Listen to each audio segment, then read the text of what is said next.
Mga kahuan, panoorin ang video na ito upang alamin ang pinaka-latest na balita tungkol sa lagay ng panahon at bagyo. Update today.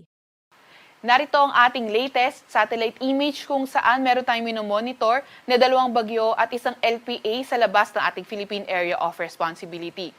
Una nga ay itong tropical depression malapit sa ating power line. Ito ay huling namataan sa laing 1,195 kilometers east ng northeastern Mindanao. Nagtataglay ng lakas na hangin na 45 kilometers per hour malapit sa sentro at bugso na abot sa 55 kilometers per hour. Kumikilos sa direksyong kanluran sa bilis na 10 kilometers per hour. Ito ngang bagyong ito, momentarily kumikilos papuntang kanluran, so hindi tinatanggal yung possibility na ito ay papasok ng ating area of responsibility. Although afterwards, posible na kasi itong kumilos sa direksyong northeast.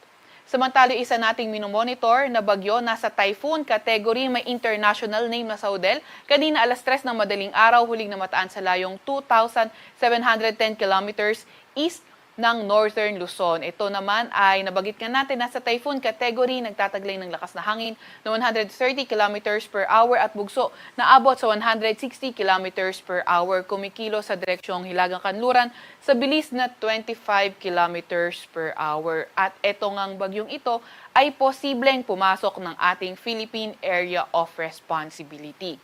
And then, posible nga pumasok ito na ating PAR around Monday, and by next week nga ay posible na netong ma-enhance yung southwest monsoon o habagat na magpapaulan sa malaking bahagi nga ng ating bansa, lalong-lalo na sa may Luzon area. Kaya patuloy pa rin tayong mag-antabay sa mga ilalabas na update. Samantalang meron pa tayong isang minomonitor naman, the low pressure area sa labas pa rin na ating PAR. Ito yung dating sineneng, and as of 3 a.m. nasa layo itong 735 kilometers north-northeast ng Itbayat, Batanes. Hindi na nga natin ito inaasahan na muli pang papasok na ating PAR at papalayo na nga ito ng ating landmass.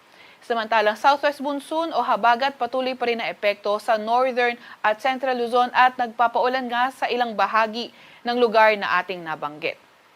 Wala pa rin naman tayong gale warning sa kahit na anong dagat baybayin ng ating bansa.